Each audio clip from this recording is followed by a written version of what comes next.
Xin chào, Nin Hao. Hi everyone. Welcome to Baker McKenzie Vlog Investing in ASEAN.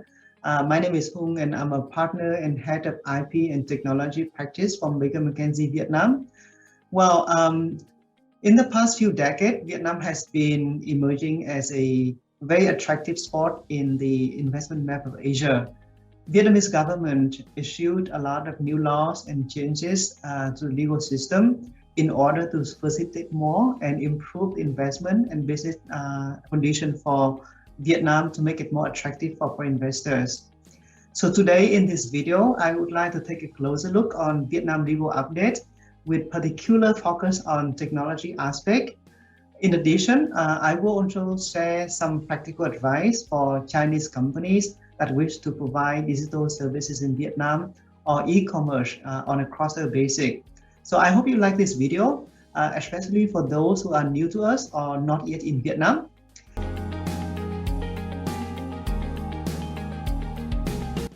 Well, one of the most recent significant legal updates in Vietnam is the adoption of the many important laws like investment law, enterprise law, PPP, and security law, which aims at facilitating and regulating the influx of foreign investment and acquisition. Besides those major updates, I have also observed that Vietnam authorities have been focusing on amending and implementing a number of key legislation in tech area, like e-commerce, digital advertisement, social media platform, data privacy, fintech, and entertainment industry. So I can take here a few examples, like in July this year, Vietnamese government issued Decree 70, providing definition on and other obligation for cross-border advertising service providers. And that decree gained a lot of attention from overseas companies, especially from tech companies. So comes with that trend, we are seeing new draft laws and decrees across industry and sectors, such as e-transaction, which we are working on now with the drafters, data protection decree, and draft decree on e-commerce. Actually, the decree on e-commerce has been adopted and will become effective very soon. And more importantly, a new decree called Internet Decree or FinTech Legal Sandbox are also on the pipeline for review and to be adopted in the future. So given the determination of the Vietnamese government in the creating favorable condition, we believe that the legal reform will be the main focus in the next few years. And this is something that Vietnam is working really well.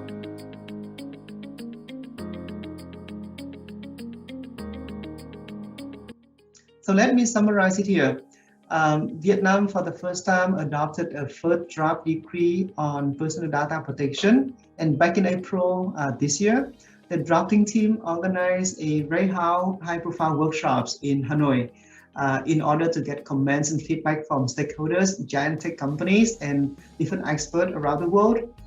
So we do believe that what happens in China may have some resolution for Vietnam. But speaking about the influence of the China PIPL, I believe that the PIPL may have certain effect on the drafting process of the PDPD in Vietnam here.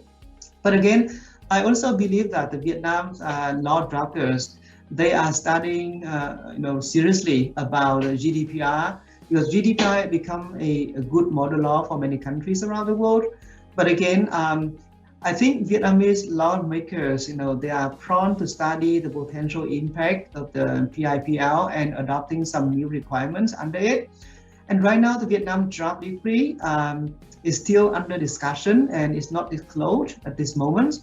But I believe that, in December, the draft decree will be coming out and will become effective sometimes next year, because law drafter will consider giving sort of a transitional period for stakeholders and businesses to implement it.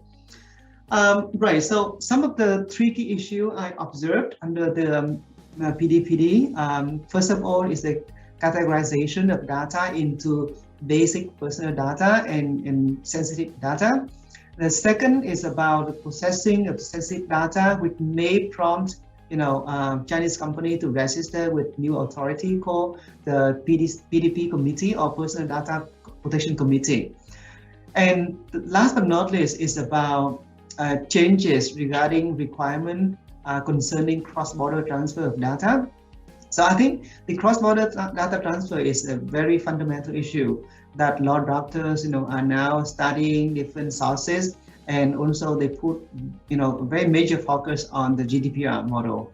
So from my observation, the PDPD will become effective very soon, and that will be a big thing for Vietnam because Vietnam doesn't really have a very comprehensive privacy law, until now.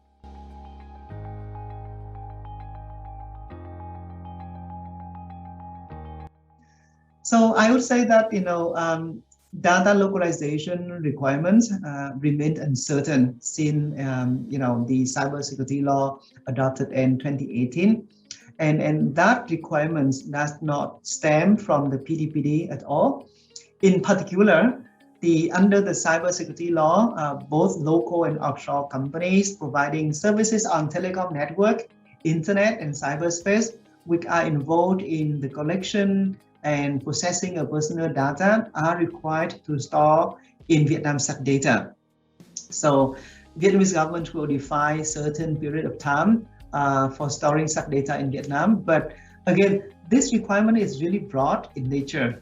So, and once that requirement was introduced under the law, then the government has received a lot of feedback and concern from stakeholders and giant tech company. So that's why regulator proposed to narrow down types of service providers that are subject to data localization requirement in Vietnam.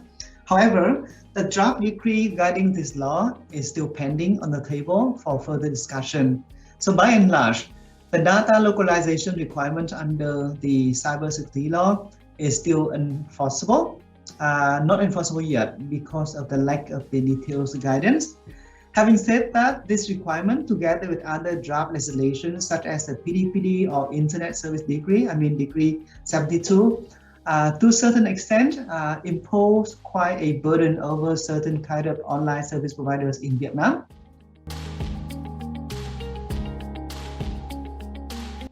So it comes, on time because like a few days ago, the Vietnamese government just issued a new Decree 85, amending the Decree 52 on the e-commerce in Vietnam.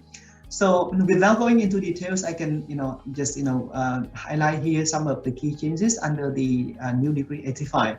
Number one, offshore entities like Chinese company operating website to engage in e-commerce activities in Vietnam will fall under the purview of this decree and will be subject to certain obligation.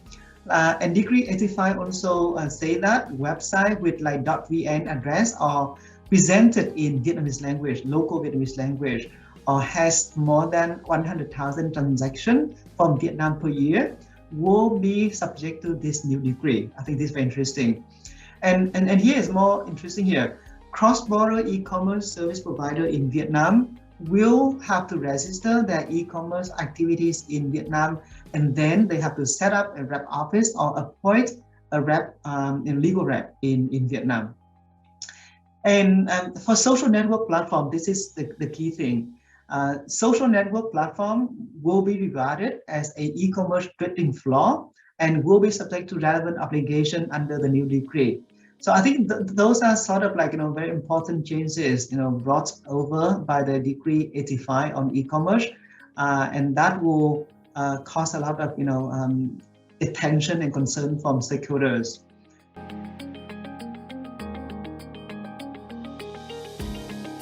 The tax for cross-border activities remains controversial, and I have to say that in principle, offshore Chinese company right now engaging in e-commerce activities are required to directly register and pay tax in Vietnam, or they can authorize relevant entities to do so. However, the draft circular guiding how to do this remains under discussion. So I heard through the reply that the new circular may be adopted sometimes in October.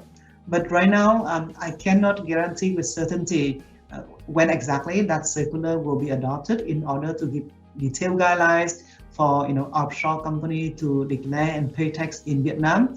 So with regard to e-commerce and e-commerce platform service provider, they may have to register and pay taxes as a platform operator and may be authorized to pay taxes on behalf of any offshore vendors. For onshore individuals vendors, like the Vietnamese government also issues circular 40, which also requires operator of e-commerce trading platforms to declare and pay taxes on behalf of such onshore vendors. However, enactment of this circular 40 has been postponed to 1st January 2022. So those are all the fundamental questions. We give you a big picture, a good summary of what's happening now in Vietnam regarding digital economy, e-transaction, e-commerce platform, data privacy, and how you may penetrate into Vietnam from China or from offshore platform. So thank you again for listening to our vlog. I really hope that our short video is helpful to you, but feel free to reach out if you have any further questions. Thank you.